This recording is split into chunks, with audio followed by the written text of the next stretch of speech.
What's up, everyone? It's Andrew Demani, your host of Permission to Shine, and you guys are in for a real treat today. We have Jonny Imerman.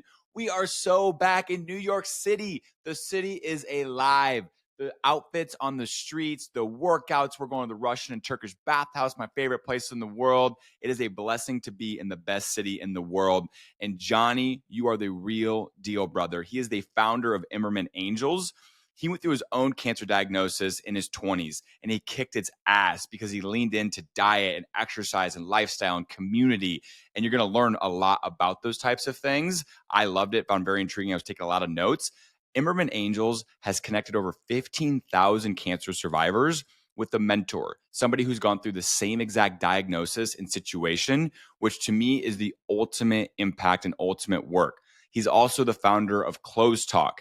They've helped over 500 nonprofits build brand awareness. So this man is truly making a huge impact. The tears were flowing in the studio, and you're about to see why. So stick with us. Thank you for being here. Reach out, Andrew at permissiontoshine.org. If you love this episode, which I know you're going to, pass it on to a loved one. This is a lot of work to put these together for you guys, and it's the best way to help us continue to get bigger and better guests. Let's dive in. Jonny Imerman! You seem like a pretty centered guy, you know? And that's a problem sometimes with being in this city for me is like the nervous system really kicks into overdrive. Not kidding. How are you staying calm, dude? So meditation is the key. I mean, you're so right, Andrew. Like when you come here, it is so different. Like when you're in Iowa, I'm sure, and I'm in Michigan, and you're just, everything's calmer. It's just like people talk a little slower. We're a little chiller. You're like, oh, everything feels kind of stable. Here, I think the keys are, which I've learned, you got to do a few things. I mean, this is what I do, but I meditate every morning. I already did today, sometimes a couple times in the afternoon. What's that look like in the morning? 10 minutes, 15 minutes, not super long, but sometimes I'll have music on, sometimes not. I have no guided meditation though. It's just basically trying to get my brain to just completely stop.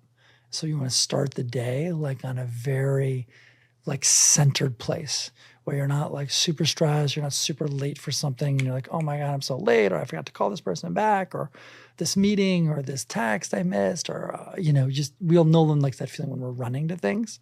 So meditation, gym every day. I'm almost a 7-day-a-week workout guy. Yeah, so, look at those biceps popping. I mean, come on, man. Stronger, taller, younger, faster. I'm sure you're faster too, man. No, there's no doubt. I'm old and slow, but like I'm not buying that. I do it more for the mental. And it definitely centers the brain. I happen to be a vegan and a plant-based guy, but I'm a freedom vegan. Everybody chooses. Like, I'm not here to like tell anyone what's good for their body. Like, everyone chooses, because I'm a believer that everyone's body is different and everyone's body is, genetically evolves differently. And so I think the key is listen to your body, eat the diet that's the body's telling you it wants. For me, it's plants. I started 15 years ago and never went back. I just feel better. My energy is more stable. I don't have like ups and downs. I also don't do sugar, but that might be part of the reason I don't have these like ups and downs. I'm on basically zero sugar. So it sounds very boring, my diet, but it's a diet that works for you. I truly think that's the healthiest thing, where our energies are better. We need sleep, but we don't need as much sleep maybe as normal, as some other people do, because you don't have the inflammation. And I think eating the wrong diet with the wrong person gives people inflammation. Diet is key. In fact, all the cancer researchers I've known all over the years, which is quite a few, a lot of them, not all of them, but almost all of them will say the same thing, that like diet is the number one overall factor in cancer. And they say it's 5% genetics, it's 95% what we do, socio-environmental. And if you take that 95% and make that 100%, then 2/3 of that pie, which is the largest overall factor, is diet. Wow. Isn't that interesting? Oh man, I hate that, because I'm somebody who just like works out really hard so that I can go have a fun lifestyle, going out with friends or having Prince Street pizza last night, ice cream the night before. Yeah. Because I'm like, man, life is short, Totally. And I want to enjoy it. I'm a foodie. Totally. And if you enjoy the food and there's value in that, and I think you have to factor that in. Like, it's part of what makes you happy in life. We're only here for so long. And so if it does make you happy, That's really important. And then I think you just keep listening to your body. And there may be ways that you can even tweak what you eat and still be like, I'm satisfied with the food, but my body's telling me if I do a little less grease or a little more of this or a little less of that, you feel better. I think I'm always tweaking. Like even now, like being a vegan 15 years, I'm still like cutting a little more of this, a little more of that. Like it's never done. Cause like sometimes my body will tell me it's like there's a little too much rice and beans, a little too many beans. Okay, well I need to take a week and just lower that a little bit. Like you're always tweaking. So when's the last time you had ice cream? The last ice cream, that's a great question. Probably, I mean like real ice cream, at least 15 years ago. No. At least 15. Stop. Yeah. Johnny, you haven't had ice cream in 15 years? And I don't really even do the Oatly stuff. Here's the thing. Guys, remember when he said I'm more fit than him? There's no chance. No, you definitely are, man. This sometimes like people get like a little, like, I don't understand that when I say this, some of my friends, but when I eat, I seriously think, Andrew, about nutrition. Like when I'm eating, I'm like, am I hitting this food group of greens? Am I hitting this food group of amino acids? Because vegans don't get a lot of aminos, right? We're not eating meat. So you do like flaxseed and other things. Am I eating enough carbs? Like, because we, guys like us that lift weights, you want to keep at least some muscle on it. As a vegan, it is harder, there's no doubt. Animal protein, you will bulk up faster. So like I'm thinking like nutrition and balanced diet, not taste. And I know that's weird for a lot of people to be like, wait, what? But like, I don't know, maybe it's partly me getting sick. It's partly just grateful to have food. And fuel. It's fuel. I look at it as fuel line, analyze the fuel line. Nutrition, I don't look at it as, oh my God, I'm craving this food. I don't really crave food. I don't crave ice cream at all. Do you go out to eat? I do. Yeah. I was out to eat like probably twice this week, only with friends really. But if it's up to me, I cook. I cook probably more than any New Yorker. No one really cooks here. Everyone's out every night. They're picking up Prince's Pizza. And I get it because it's the hustle and it's the lifestyle. We're all moving. And so it's easier, which I get, to go out. But I really try to be disciplined about finding a way to be home. How did you get on this health kick or lifestyle? Being around cancer survivors, meeting thousands and thousands of cancer survivors over the years with our work. After I went through my own cancer in my 20s, we created this team of survivors, small group of survivors in Metro Detroit, got together, we're like, we got to give back. And we all felt like the way to give back was our story, like the knowledge of chemo, the knowledge of the side effects. What should I eat on chemo? What should I not eat? Can I work out? Go to the gym? Guys like us, that's where your brain goes right away when you get diagnosed. Starting chemo on Monday, like, can I still work out every day? How tired am I going to be? Am I going to be throwing up? Can I run? Should I do cardio? Should I do lifting? You just don't know. So we created Imerman Angels as a nonprofit. So if somebody has any form of cancer, anywhere in the world, we hook you up with somebody who beat the same form of cancer. We have over 15,000 cancer survivors in over 120 countries. But like I've met so many amazing humans that have gone through it and so many amazing humans that mentor others who've already gone through it, or gone through it. And like, it's very typical that people that go through that kind of health trauma, which I'm sure is no surprise to you, we become very analytical on what we eat and are we working out. We just become so into health and wellness because we don't want to get sick again. We're like, we already know what it's like to be in a hospital for a couple of years. Like you can't do anything. Like I kind of worked and I was in grad school and my professors were great, but like clearly it slows you down. Dating is like a disaster. I mean, trying to date when you look in the mirror and you look poisoned and half dead. And some days you just like cry looking in the mirror because you're like, who is that person looking back at me? That's not the person I remember. And you're weak and you're tired. So there's so much you go through. And I think because of that trauma, the positives on the other side is a lot of survivors live differently. And we live, I don't want to say more fully, because I think there's a lot of ways to live fully, but we live probably more connected to our passions. And for a lot of us, it's social impact. And it's the footprint you're leaving behind and the difference you're going to make. Not like, can I acquire more things, or can I get more cars that are, fancy and cool, or can I get the bigger penthouse, in Manhattan? Like, I think it makes a lot of us more like minimalists. And we realize when you're sick, you don't care about stuff, right? You care about life and your family and really what you're doing, what the purpose in the world is for you. And I think we all go through that sort of like mental thought process. So it changes us. But also part of that, to your question, is a lot of us get much more healthy. The vast majority of us are much more disciplined about health-related things, including diet. You were diagnosed when you were 26. 26, yep. What were you doing before then? I was working in commercial real estate, wore a suit and tie every day. It feels like a different life. I'm like, how did I do that? But I was in grad school at night getting my MBAs. I was like busy doing my thing, going on dates with girls, hanging out with friends, like doing my natural like stuff that a 26-year-old does.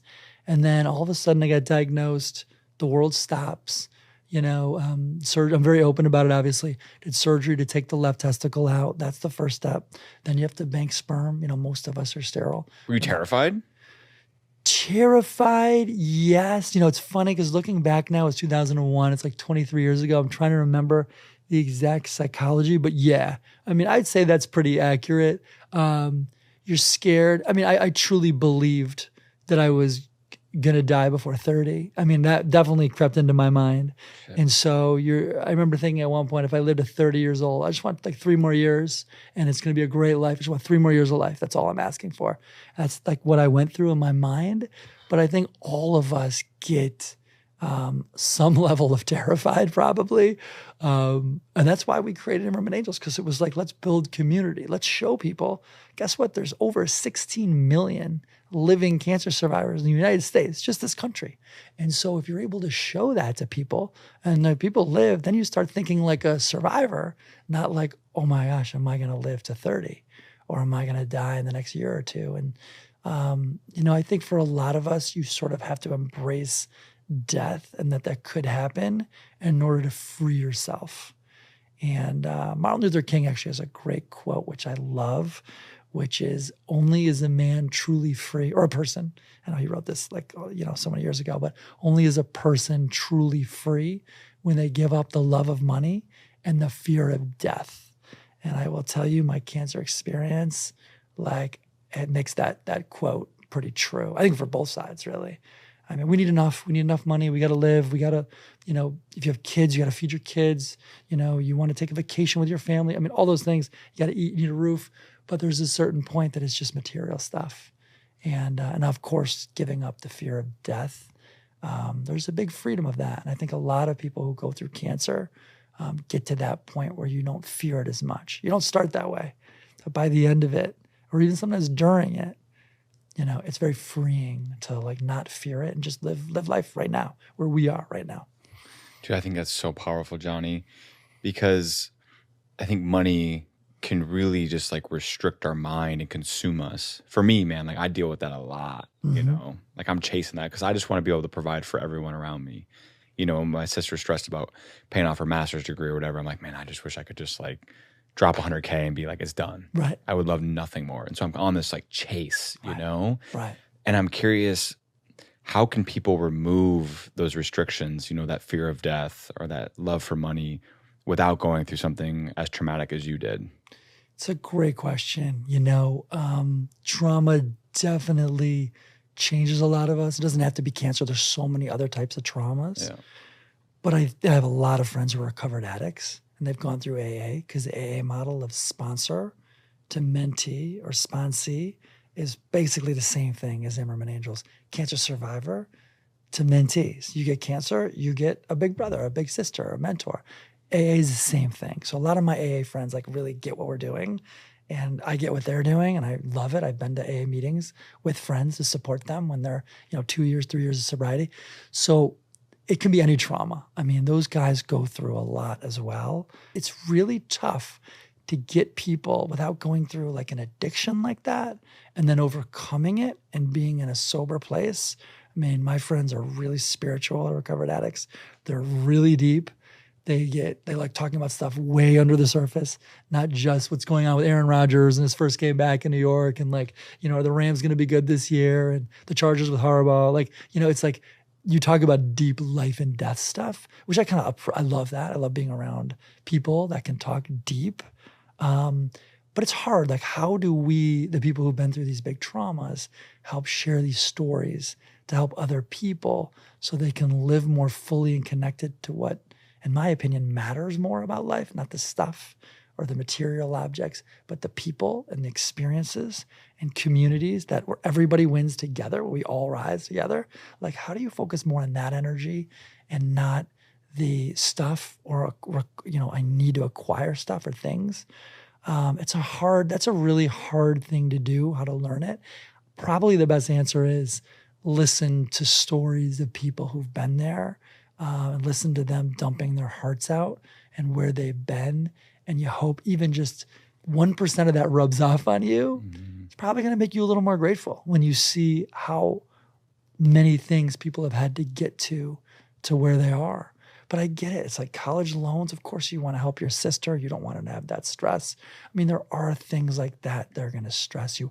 I put that personally in a very different category, like school and career, and she's trying to like support herself. I mean, I have a lot of empathy why that's stressful versus like my goal in life is to have, 4 Lambos and like a Ferrari, and like I need to live in this penthouse that's 10,000 square feet on Union Square. Like, again, I'm not judging that, but I think it would be unusual for people that have been through heavy traumas to focus on the latter things. And we know where that road goes, right? I think we've seen that movie played out too many times. So many times. There's no fulfillment. Where people get it. Like, I have one great buddy who's a trader, and he did really well. He like retired at 35. Buddy in Chicago when the trading days were going on. He retired for like 10 years. Now he's back to work. But he made a ton, bought all those cars, 10,000 square foot penthouse in Chicago, downtown. And he grew up, very modest. And I can remember him one day just saying to me, all this is just a bunch of BS. He's like, all this I thought I needed and wanted. And he's like, you just get it all and it doesn't make you happy. You get happy the first day you buy it. And he's like, that's it. And then what? And then you're like, oh shit, I just accomplished all my dreams. Yeah, I'm empty still. Yeah, exactly. Crisis. Yeah, exactly. Versus like, join a board, like get involved in a cause. Like, he's this really smart guy. Like, and I think that's what he's realized, like in life. Like my purpose is not to acquire more stuff for me. It's about how I can do things and be on boards and help communities. There's always people that have less, no matter where you are in life or are fighting for their life with something like cancer. There's always people. But I think those people are also happier, right? They're just more fulfilled because they're taking the spotlight off themselves and focusing it on somebody else to make a difference. That's really beautiful. So you were talking about community, and I'm curious, when you were kind of growing up and going through your journey, who did you kind of have to look up to or to mentor you? When I was going through cancer treatments, I had the best mom. She was there every minute, literally every minute, every chemo. I was priority 1, 8 hours of chemo a day. She was there good mom. Every day. Good mom. I moved back in with her. She drove me there. You can't drive a car on chemo. Most of us, you get this thing called chemo fog. So you could crash the car, you could run somebody over, you could hurt yourself. I mean, you just can't. You can't on heavy chemo, no driving, right? So I moved in with my mom. She drove me. My friends were great. They'd stop by and see me. I had a buddy from high school who was the anesthesiologist. He was a fellow in my surgery. Like, he was there. So I had all this love, but I didn't know a survivor like me. And I wanted to talk to someone who's like, this is what happens during your chemos. And this is what you should expect with working out or not working out. Or this is what you should eat, or don't eat spicy foods because it just doesn't work well with the chemo. You're probably going to puke. Like all those little things. Oh, you get, tinglies in your fingertips because you get numbness, which is called Raynaud's or neuropathy, because the chemo really damages the capillaries more than your bigger veins and arteries, which can handle the hit. But the capillaries really get hit. You get numbness that comes and goes. You can't even open like a bottle top like that. But a survivor would say, hey, take your fingers, dip them in warm water, which dilates the capillaries, it dilates the vessels, which increases the blood flow, which helps get rid of that feeling, that numbness. And you start to use your hands again. All those little survivor tips, I was like just so curious about like what's going to happen. Like, it just made sense to me. Like, I want to talk to somebody who's been there. And then randomly what happened, Andrew, a group of young survivors and me, we met at the hospital. And it was the very end of treatment for all of us. And it was just very random. We didn't really connect before. And then we all were like, well, why did we know each other in the beginning? We could have helped each other. Like we could have shared stories and tips. And that's why we created this nonprofit, Imerman Angels, which we're very grateful. It's the largest group of survivors out there for any purpose that we know of. Over 15,000 of us in this community. The common thread is we're all survivors or family members who've been there. We've all done a lot of treatments. We've all had cancer in the body at every stage level you can imagine, every type of chemo you can imagine, from the rarest of the rare to the super, common. And we're all in this one big community of mentors. And then when somebody's diagnosed in downtown LA, or they're diagnosed in New York or London or South Africa, anywhere in the world, we look at our network of all these trained survivors we already know and have vetted, and we say, hey, you know what? There's somebody in Paris that had the same exact rare cancer you have, same stage level, same age as you, same age, same race if you want that, same religion. We'll drill down on any demographic that the person wants. Sometimes people say, I'm gay or I'm straight or I'm bi. I want someone that's like me. So that's especially common in prostate cancer with men.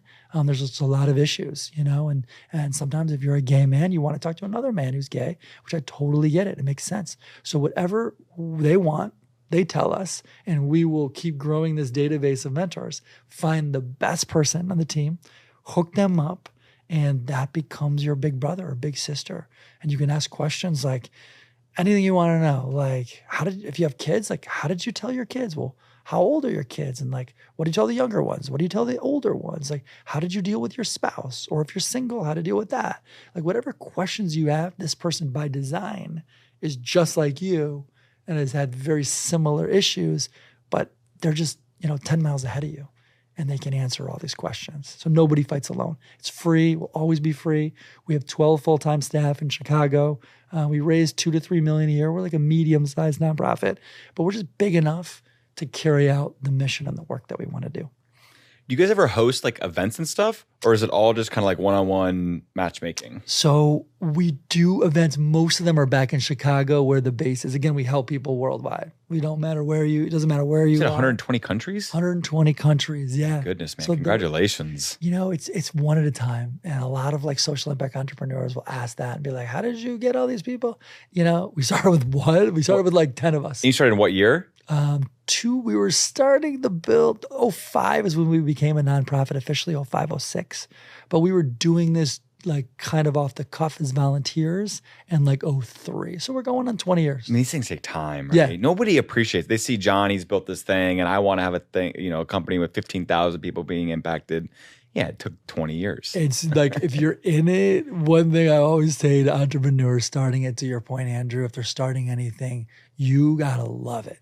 And you got to believe in it, and you got to care about it. If it's a flash in the pan love, you're going to quit in 6 months because it's going to get hard. And let me tell you, this road's been hard, but it's also been exhilarating, and it's also been incredible. And I've met some of the most incredible humans that I'm so grateful to know. Guys like Ben Freeberg, who introduced us. He used our organization.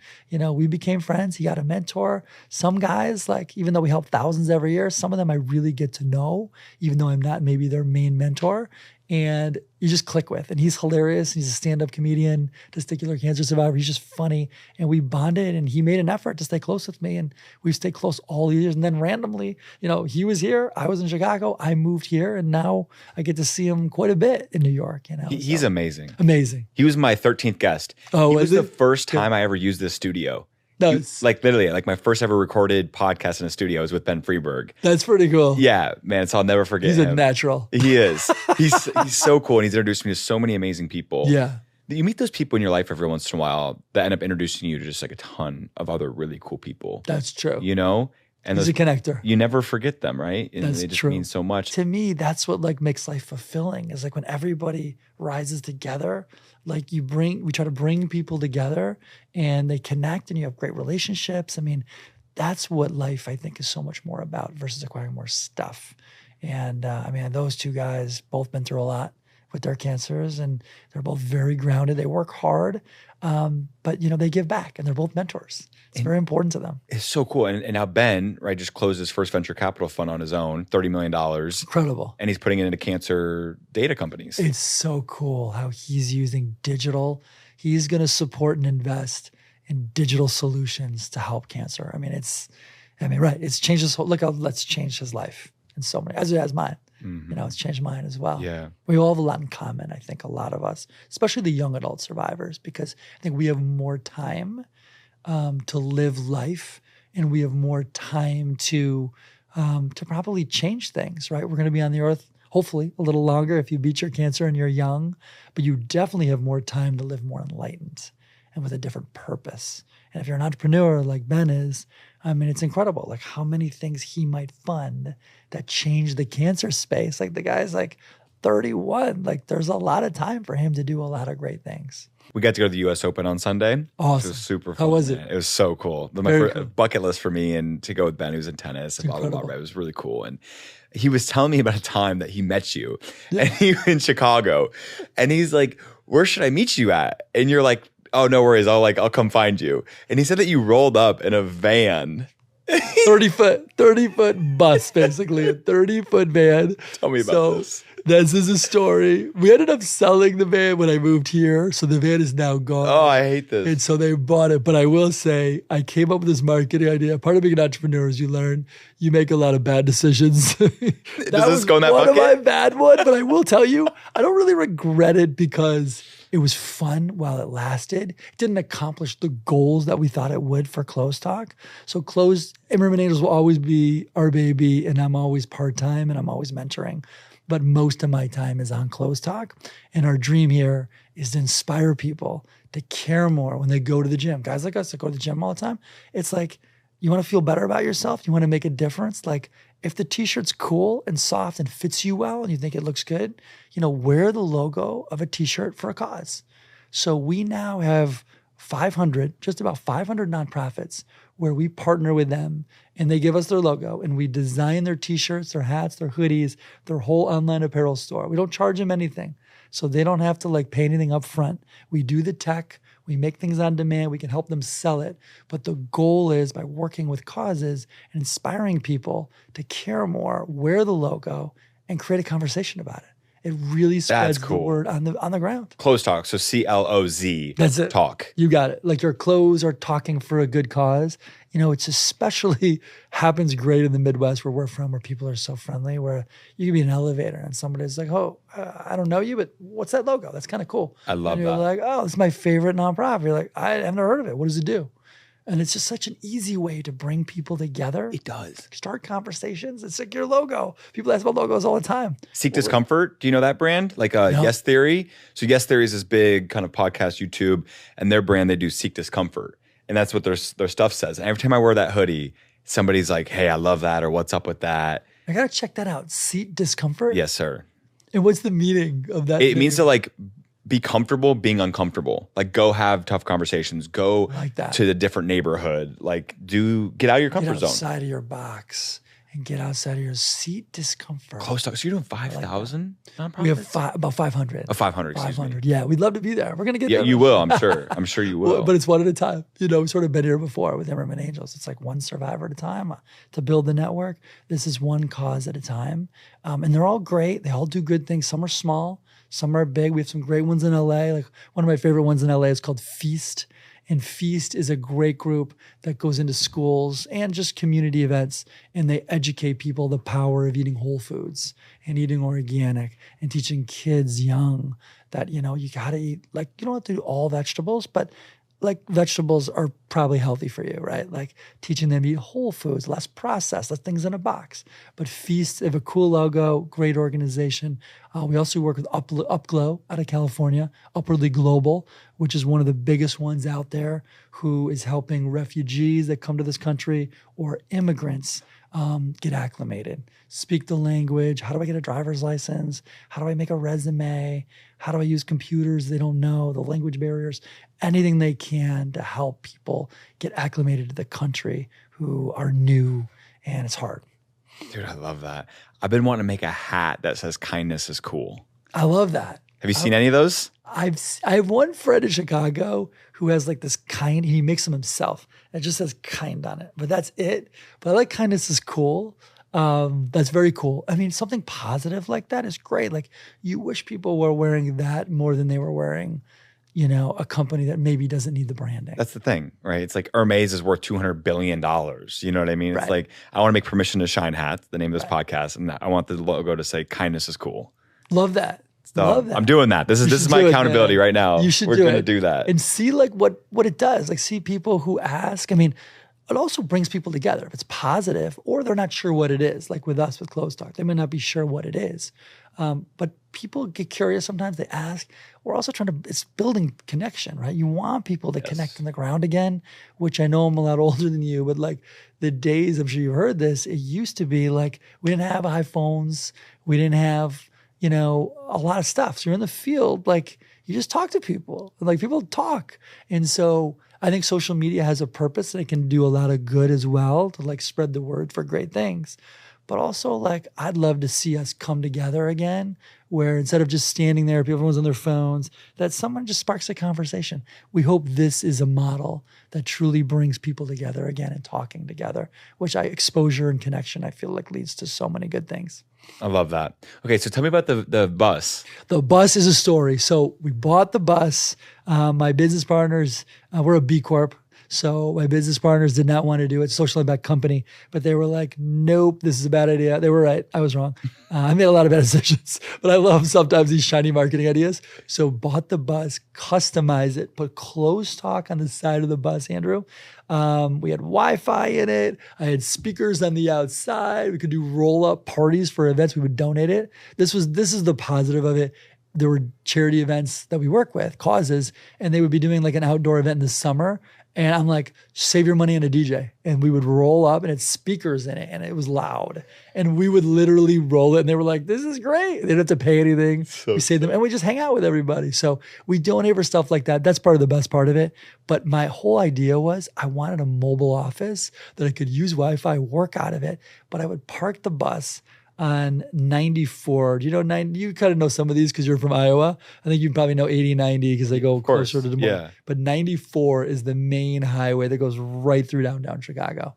And I actually did the research, 1.2 million cars going northbound and 1.2 million cars going southbound every single 24 hours.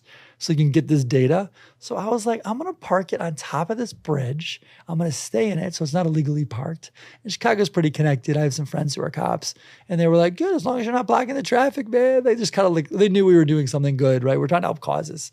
Like we're not trying to promote companies. You're amplifying voices of nonprofits. Amplifying voices of nonprofits. So my cop friends were like, kind of look the other way. They're like, it's fine. And we parked the truck. I would park it and work out of it and do calls and emails like an office. And inside the back there was nothing. It was empty. It was like my office. So an office out of there and do that. And I mean, it did work in some ways. Like there was randomly, I'd run into people in Chicago and they say, oh, what's that logo on your shirt? I see that logo on a truck everywhere. And I was like, oh, it is kind of working. But it took a lot of time being in the truck. And I would drive it around, pick up my friends. Like when Ben would come to town, I'd be like, come for a truck drive. I'd pick him up in it. But it's like before you even knew Ben, right? Like, so like for your first meeting, you're taking it in the truck. Yeah. First meeting, he's like, who is this guy? What is this truck? What goes on in here? Like you have to really understand there was a marketing thing. And also he was like 24 then. He was a kid. He was like 23, 24. He was really young. Well, but he's still talking about it. Yeah, You're sitting here saying it didn't work, but I mean, Drew, 7 years later, man, he's still talking about it. It is a crazy story, and I had a lot of fun in it. And I would definitely run into friends who would see it because it was so big. And they would be like, dude, like, can you give me a ride? It was great. Like I'd drive friends around and stuff. And it was just kind of marketing as I was driving it. The worst part about it, to be transparent, that bothered me the most is I'm a big climate guy and using gas, like the trucks guzzle.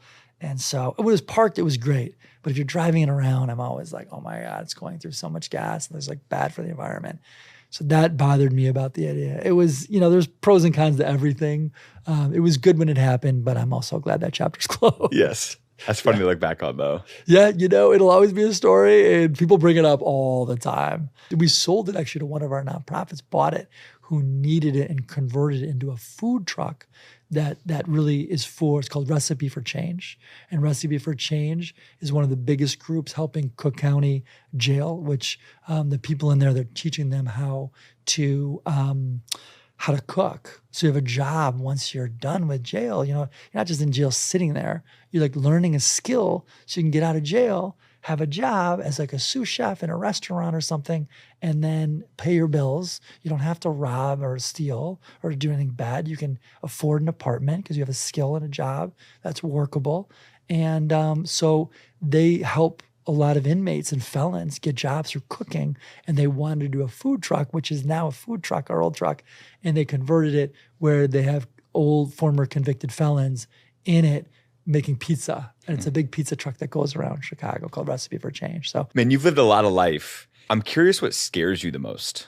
I will say this. I don't think about death a lot. I don't think about fears, at least consciously, as much as I feel like I don't think about it that much.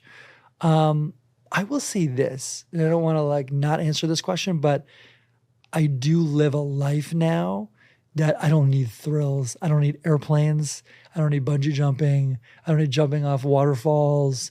I don't need, parasailing, skydiving, all of that stuff. I think since I got sick and losing so many hundreds of friends to cancer, like hundreds. I don't know if it's even thousands at this point, so many, because you just meet so many good people and you just see all these people who lost their life. To me, I'm like, I'm just grateful to have my feet on the ground. Like, I don't need the thrills. I'm grateful to be with good people. I'm grateful to do my jobs that I love, that I hope make a big difference in the world in a positive way and affect other people and help them. And it kind of like, that's kind of the way maybe I evolved as a person, is after my own cancer experience, but then meeting all these people. A lot of them make it, some don't. And you just kind of, it's made me sort of feel just grateful to be here and to live a life in a city like New York. And I can live in the city and do my jobs and have my friends and the freedoms we all have. I don't need the thrills. So like, I guess you could argue that those things maybe scare me, like doing those things. Maybe that's the truth underneath. But it's just like, I don't crave it either. So I don't live, I guess, the most exciting life if you're a thrill-seeking person. But my life is really deep with people and relationships and conversations. And to me, that's like the family, friends, relationships, people, that's the essence of life. Yeah. Like, and so in talking about social impact ideas is probably like the circle within a circle they love the most. You're such a magnetic person, man. And I'm glad that you're using your gifts and personality for good. It's like, man, when people meet you, they probably just feel really special because you just have this gift of giving your undivided attention, right? And like making them feel really important. And you're like, obviously like a really popular guy and a lot of people know you. And I'm sure that has been hard, like losing so many friends to cancer. Losing friends is really tough. Because you've put yourself in that position, right? You've built this community of 15,000 people who are very vulnerable and have a higher chance than most of passing away. Yes. And man, that's gotta be tough. That is tough. There's no doubt. We coach our team at Imerman Angels whenever we become close with someone that we're helping. And we do. I mean, you can't help it, When we lose someone, we go to the funeral if it's local and we can do that. If we can be there, you go to the funeral, you cry it out if you have to. And then you go help the next person, right? You sort of channel that pain or that loss. But like, what would that person really want us to do? Help somebody who's still in the fight. And I think if you talk to most people that are sick and they're dying, and then right up to the point where they die, that's what they would want us to do. Mm-hmm. They'd want us to go help the next person or channel it into good. Somebody else still has a chance. And like St. Louis and Milwaukee, like, let's find them, let's help them. And so that's how we sort of coach our team. And to do the things we talked about early on. You've got to meditate. I think you got to go to the gym. I can't imagine my life without these things. Eat the diet that works for you and your body tells you it's good. Sleep is probably my biggest vice, but try to get enough sleep. It does matter. There's so much research. We need at least 7, right? And that's the hardest one for me. But to do these things, to find peace in it, and be grateful that you got to know that person when they were alive, right? And have some great memories. And we've had people that have gone through cancer. One girl, she was incredible. She went to University of Wisconsin and she beat cancer. She was a teacher in Chicago and she came back with us and volunteered in our office before she was ready to go back as teacher for like 6 months. And she didn't get paid. And she was a recent survivor and she was like 30. And all she was help people on the phones. And we all became close. We're all in the office. I was too in those days. And then her cancer came back like right after she went back to teaching, and then she passed away. And like, that stuff's hard. I mean, it's tough. And you just like, and they're so young, and she's a parent, like, it's tough. You're so brave, dude. Thank you. Brave man. team. Yeah. Brave team. Yeah. It's an emotional space. Yeah. I mean, you got to be, you're right. You like dig into this to help people, but it also makes you vulnerable. But to me, that's the kind of vulnerability I want, not the vulnerability hang gliding or parasailing. Yeah. It's more vulnerability with human connection. Yeah. Yeah. Dude, like, it's just crazy to me that you went through such a close to near-death experience and are just using it for such good now. You know, you've totally kind of flipped it on its head. Try to channel it to positive, right? Like in Yeah. any trauma, whether it's AA and you're an alcoholic, you know, going to AA meetings, helping people, being involved, giving speeches to groups, like making a difference in other people's lives. Like that's how I think you find purpose in life. That's also how you heal. I think a lot of people don't know that. I didn't know that at 26, 27, 28 when we started mentoring and giving back. But now it's commonly known. Like when you're a little bit older, you look back on it, you're like, but that's how I found peace in my own cancer, because I told a story and I helped people with it and I used it for good. And when every survivor does that, that's how they find heal. And I think release the fear of their cancer coming back, which everyone has. Every one of us has the fear, like, it's already been in me. Could it come back? Yeah. Like in the first 5 years, it's more likely for sure to come back. And everyone lives a little bit with that fear, but how do you release it? You give back. It's just like in AA. If you want to release the fear, if you want to stay sober, you got to be mentoring and be a sponsor for somebody else who's in the throes of it right now, right? The 12th step of AA is you can't keep what you don't give back. Meaning like you can't keep it. Somebody mentored you, somebody sponsored you. You're clean now, you're sober, you're in a good place. Like you have to now repay that gift and help someone else. It's not about you anymore. It's about this person. It's bigger than you. It's bigger than you. And that's, I think, when we become happier and we heal from the trauma. Takeaways here are Imerman Angels is free. If anyone's out there fighting cancer that you know, send them to us. We'll help them. It's always free. We'll find them the best survivor we can to work with them. And also nonprofits that need help. You know, CLOZTALK is free for nonprofits, all the tools, and they get to use them as they want, but we want to help them get the word out as well. So any nonprofits out there that want to find us, you know, we have 500. We want to work with every cause that really makes a difference. But most importantly, the cancer world. I also want to say too, if anyone is on the cancer survivor side, you know, we always want those too, because 15,000 is great, but we could have 15 million plus. I mean, they're out there. You know, we just got to get more in the team. So anyone that joins us that way too, we'll help them out. That's amazing. Imerman Angels, IMERMAN. You got it. Angels, and then CLOZTALK, CLOZ talk. You got it. Nailed it. That's awesome. God bless you, brother. You too, man. Thank you for showing us that people who can make a difference can be really kind and lead with their hearts. Well, thank you for having me, man. And I'm supporting you and always I can. Anyone maybe I can find some other great people for you. That'd be cool. All right, brother. God bless you. You too, brother.